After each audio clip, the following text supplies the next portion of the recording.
arriviamo quindi alla parte sicuramente più interessante, più importante, cioè a comprendere che cosa si produceva a Carlino.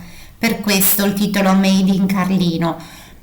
Però notiamo subito che c'è un capitolo 1, quindi le produzioni di Carlino sono avvenute in momenti diversi.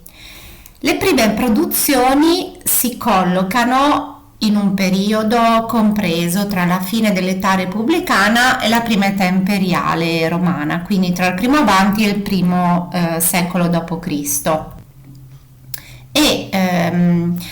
Con la documentazione che abbiamo avuto la possibilità di ricostruire, abbiamo potuto collocare queste prime produzioni non nei tre forni in batteria, ma nel forno singolo con orientamento est-ovest. Qui vedete la planimetria, le strutture segnate in nero e le foto che si riferiscono a questo forno di prima fase.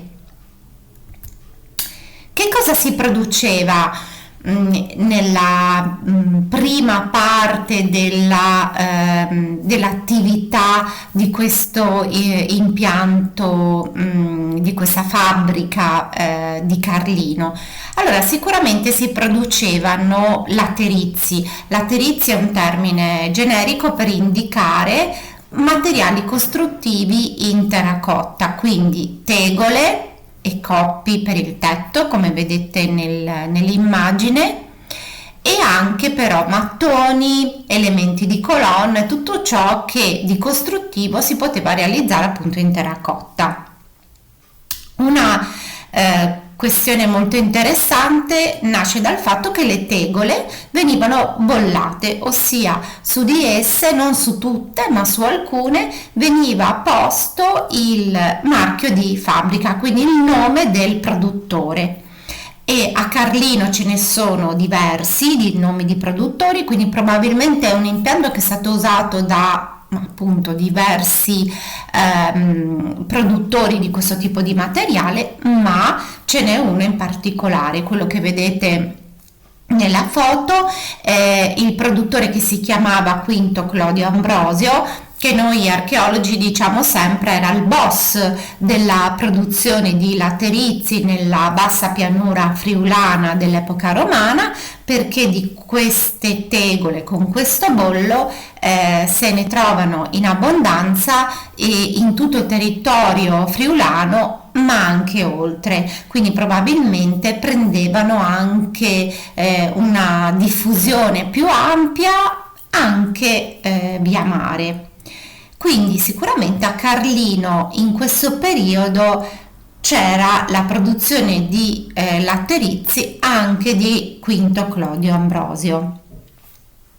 Tra proprio i ritrovamenti eccezionali di Carlino si possono ricordare queste tegole che riportano incise le piante di due città che sono state riconosciute come due città romane del Nord Africa. Chi le ha fatte non sappiamo, la suggestione è che le abbia potuto fare, realizzare un artigiano che forse veniva da quelle aree e che quindi in questo modo cercava di ricordarsi della propria città. Sempre nello stesso periodo, forse un pochino dopo, quindi nei primi secoli dell'impero, a Carlino si produce un altro tipo di materiale, quindi non più laterizio, forse non solo laterizi, ma anche ceramica, quindi vasi che venivano ovviamente modellati al tornio veloce in ceramica depurata, quindi ceramica che ha un impasto molto puro, che quindi subiva un lavaggio, una depurazione notevole. E questa ceramica si utilizzava sulla tavola, ma anche per preparare i cibi e per conservarli. Una particolarità deriva dal fatto che alcuni di questi vasi, quelli che vedete appunto nel disegno, hanno il fondo forato, quindi con un foro, e gli studiosi hanno ipotizzato che questo tipo di vasi venisse usato per l'innesto delle piante.